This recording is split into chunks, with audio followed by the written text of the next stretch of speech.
Afaq Məsud oğru hekayə. Yuxu görürdü. Özü də bilirdi, yuxu görür, gördüklərinin ona heç bir dəxli yoxdur. Heç kimin dişi ona batmayacaq, bıçağı ətinə keçməyəcək. Heç kim əlindən tutub sürüyə-sürüyə ölümə aparmayacaq. Bütün bu dəhşətin, vahimənin içindən bircə addım geri çəkilib canını qurtaracaq. Bilirdi, bilə-bilə yenə də qorxurdu. Yuxuda tükləri biz durmuşdu. Ha tərəfə baxırdı, ürəyi ağzına gəlirdi. Necə olmuşdu haqqında fikirləşməyə ömründə görməyə gəlib belə bir yerə düşmüşdü. Başa düşmək olmurdu, bura xəstəxana idi ya ölüxana. Fikrini dağıdıb yuxulamaq üçün böyrü üstə çöndü. Oradan otağın yarı qaranlıq dəhliz açılan qapısından kimsə ona baxırdı. Bu hündürboy arıq adam idi. Başını çiyninə əyib deyəsən, onun düz üzünə baxırdı. Bir müddət bədəninə gələn giziltidən heç nə fikirləşə bilmədi.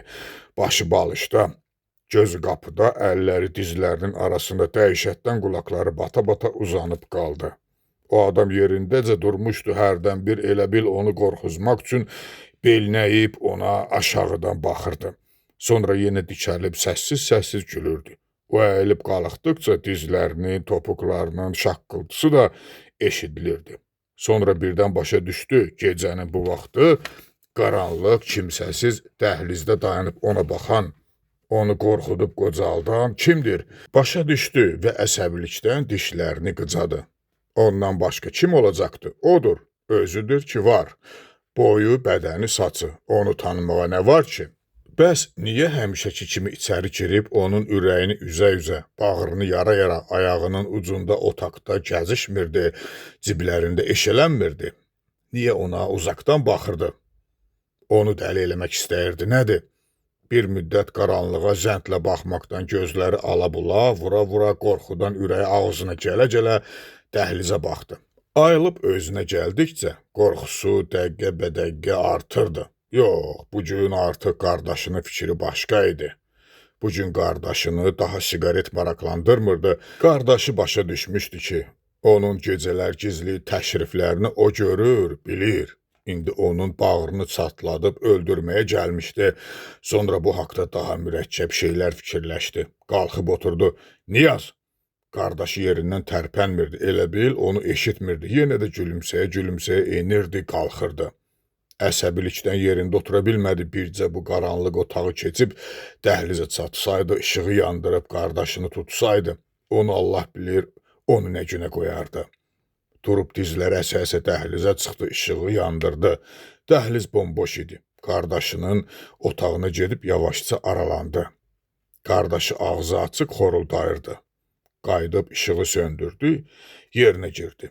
Bu nədir, dəli olurdu yoxsa? Bu boyda kişi bugün sabah 30 yaşı tamam olacaq, evdə öz-özünə gizlən paç oynayır. Sonra nə qədər elədi, yata bilmədi. Bayaqçı qorxusu hələ də getmirdi. Yadına yenə o sarımtıl xəstələr, ölü uşaq düşdü. Fikirləşdi ki, o nə yox idi, gəlib düşmüşdü başına. Axı bugün heç əsəbləşməyib. Gecə yatmamışdan da heç nə haqda fikirləşməyib. Bəs o nə yox idi? Bu nə gün idi düşmüşdü?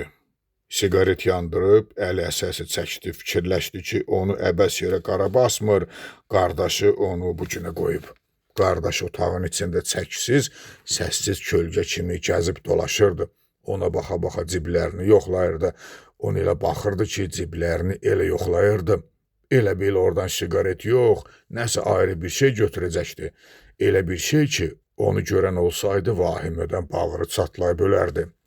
Sonra birdən qardaşının əlindən əsəbiləşdi. Axı bu uzunduraz qardaş ondan nə istəyirdi? Nə vermişdi ona ala bilmirdi? Niyə onu hamı kimi sakit yatmağa qoymurdu, yuxusuna haram qatırdı? Sonra da öz əlindən əsəbiləşdi ki, gərək birinci dəfədən qaranlıqda qardaşını qolundan tutub saxlayaydı, aralarındakı bu yönsüz, heç kimi lazım olmayan mənasız pərdəni ortadan götürəydi, deyəydi ki, onsuz da siqaret çəkdiyini bilirəm, daha öldürmə məni, yazğam. Qardaşı gecələr tamam ayrı cür olurdu. Gündüzlər deyib gülməkdən ağzı yumulmayan, pilləkənləri bir göz qırpımında çıxıb düşən, bir dəqiqə bir yerdə otura bilməyən qardaşı gecələr ilana dönürdü. Boyu əl-ayağı uzanırdı, hərəkətləri ağırlaşırdı. Elə bil qardaşı 2 dənə idi. Biri gündüzlər deyib gülürdü, o biri gecələr sürünürdü. Fikirləşdi ki, belə qaranlıq gecədə qardaşı bu cür sürünə-sürünə gəlib onun çarpayısının altında tonqal qalasaydı, yəqin yenə səsini çıxarmazdı. Sonra fikirləşdi ki, yaxşı. Gecə ürək eləmirdi. Elə birinci gecənin səhəri hər şey açıb deyəydi, neçə vaxtdan bəri onun qanına yeriyən, iliyinə işləyən qorxusunu 2 yerə böləydi. Deyəydi ki, bəsdir, kişisən, adamsan, bəsdir, bağrımı çatlatdın, nə istəyirsən açıq de, adam kimi de. Səhərlər isə hər şey tamam ayrı cür olurdu. Otaq işıqlı, küçə səs-küylü, qardaşı həmişəki kimi şən, səmimi. O can sıxıcı gecədən, o yuxuya bənzəyən vahimədən əsər əlamət qalmırdı. Səhərlər qardaşı onun gözünün içinə elə baxırdı, elə bil bütün gecəni onun səssiz hərəkətlərini yuxuda görmüşdü, yuxuda vahimələnmişdi. İndi gecə ilə səhər arasında o qədər fərq vardı ki, o özünün də gecələr tamam ayrı adam olduğuna inanmağa başlamışdı. Gecələr o dilsiz, ağılsız, əl-ayağı bağlı, ancaq gözünü azca aralayıb səssiz-səssiz baxmağa ixtiyarı çatan fağır bir adam olurdu. Gündüzlər onun səsi çıxanda yerindən dik atılan qardaşı gecələr onun gözünün odunu almışdı. Hər şey aralarındakı yönsüz pərdənin üstündə idi. Bu pərdə nə vaxt, harda, necə gəlib bitmişdi aralarında. Anadan olandan evdə də bayırda da eşitdiyi bu idi. Hamı ilə pərdəli dolanmaq lazımdır. Pərdəni ki, yırtdın, heç nə. Bütün bu müsibət isə ancaq o pərdəyə görə idi. Yoxsa çoxdan qardaşını yaxasından tutub silkələyərdi, bütün içalatını üzünə çevirərdi. Bir də o andıra qalmış pərdə olmasaydı, axı qardaşı niyə onun bağrını yara-yara siqaretlərini oğurlayırdı? Açıq aşkar deyəydi ki, bəs belə hələ ciyərim yanır, siqaretsiz ölürəm. Bununla da hər şey bitərdi. Pərdə isə qoymurdu. İldən onlar yaşadı olduqca biraz da elə bil qalınlaşırdı, tutqunlaşırdı. Ona qardaşına yaxın getməyə imkan vermirdi. Ən pisi də o idi ki, bu yönsüz pərdəyə görə qardaş əvvəl-axır oğru ola bilərdi. Çünki son vaxtlar cibindən siqaret qarışıq pulu da yoxa çıxmağa başlamışdı. Məlum məsələ idi, 10-cu sinif şagirdinə özü də qardaşı kimi şuluq adama pul hava kimi lazım idi. Qardaşı yəqin siqaret götürəndə puldan da keçə bilmirdi. Oğurluq xırda puldan başlamışdı. Get-gedə artmaqda idi. Dünən isə sürücünün pulunu vermək üçün əlini cibinə salanda orada bir qəpik pul tapmamışdı. Onda bir istədi evə qayıdıb hayküyü salsın, hər şeyi açıb ağartsın, sonra fikirləşdi ki, onda qardaşı hər şeyi başa düşəcək ki, hər gecə onun gözü görə-görə ciblərində eşələnib, şalvarını əlləşdirib, bic-bic onun yarı yumulu gözlərinə baxa-baxa kefi istəyən edib, o isə səsini belə çıxarmayıb, başa düşəcək ki, o qorxub. Belə fikirləşəndə tükləri biz durmuşdu, axı doğrudan qorxmuşdu. Niyə bunu boynuna almaq istəmirdi? Əgər qorxmurdusa, niyə dəli gününə düşmüşdü? Niyə gecələr hər xışıltıdan, cırıltıdan oyanıb titrəyirdi? Qəribə idi, deməli, qardaşı hər gecə bu oyunları çıxarmasaydı, o bəlkə heç vaxt bu cür qorxaq olduğuna inana bilməyəcəkdi. Fikirləşdi ki, əməlli başlı müsibətli işə düşüb, mütləq bu müsibətə son qoymaq, fikirləşib bir çarə tapmaq lazım idi, mütləq, yoxsa bu yaxın günlərdə dəli olacaqdı. Səhər açılırdı. Otaq işıqlandıqca qorxusu azalırdı. Elə bil qorxusu maye idi. Gün dəydikcə buxarlanıb yuxa çıxırdı. Hər səhər fikirləşirdi ki, bu axmaq hərəkətləri tərk etmək lazımdır. Çünki əvvəl-axır qardaşı biləcəkdi. Qardaşı bilən dəqiqə də o yerə girəcəkdi. Əvvəllər gecə siqaret çəkmək arzusu onu yatmağa qoymurdu. Orada divarın o tərəfində qardaşının boz şalvarının cibindəki siqaretləri görürdü. Tütünün kəskin iyi burnunu gicişdirirdi, bomboş ciyərləri tüstü üçün darıxırdı. Bir müddət yerinin içində qovrula-qovrula özünü sakitləşdirirdi. Sonra canını dişinə tutub qorxudan əriyə-əriyə qaranlıq otaqlarda gəzirdi. Qardaşı yatan otağın qapısına çatıb dayanırdı. Uzun müddət ona baxırdı.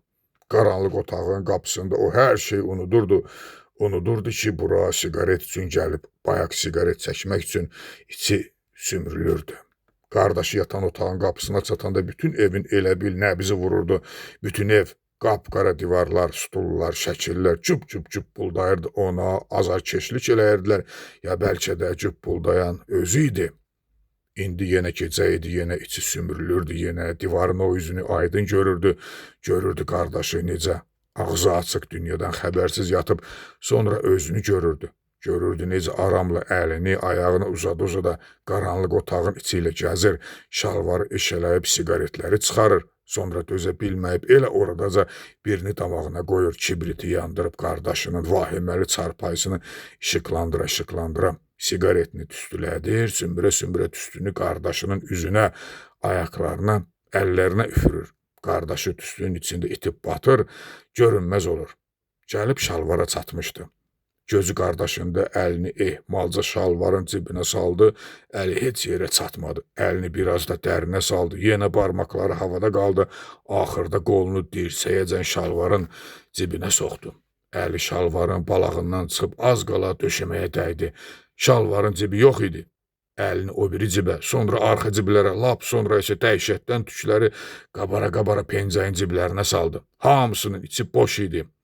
Əl atsız qalıb, əllər əsə-əsə, gözləri qırmızıya çala pencəyin döş ciblərinə baxdı. Onlar aşağı hissədən ülgüclə kəsilmişdi. Əlləri pencəkdə, arxası qardaşına tərəf beyli bükülü quruyub qaldı. Barmaqlarına həyəcandan boğula dönə ülgüclə kəsilmiş ciblərə sürtdü. Başının tükləri qabara fikirləşdi ki, indi yəqin qardaşı sakitcə oturub onun hərəkətlərini izlər, ya da balışa dirsəklənib arxadan onun əclaf vücuduna tamaşa eləyir. Çönəndə tüpürmək üçün dodaqlarını isladır. Beli bükülü əlləri pencəyin kəsilmiş ciblərində fikirləşdi ki, nifrət edir qardaşına. Bu dəqiqə, bu qaranlıq otaqda bu cür gülməli vəziyyətə onu qardaşı salmışdı. Buna görə də o ona nifrət edirdi. Sönüb qardaşına baxdı. Elə çöndü, elə baxdı. Elə bil oğurluq edən yerdə kimsə arxadan əlini onun çiyninə qoymuşdu, onu yaxalamışdı. Qardaşı isə yenə yatmışdı. Elə yatmışdı, elə bil bir də oyanmayacaqdı. Bu gecəni uzun müddət heç biri unutmayacaqdı. Çünki bu gecə hər ikisi böyük müsibətdən qurtarmışdı.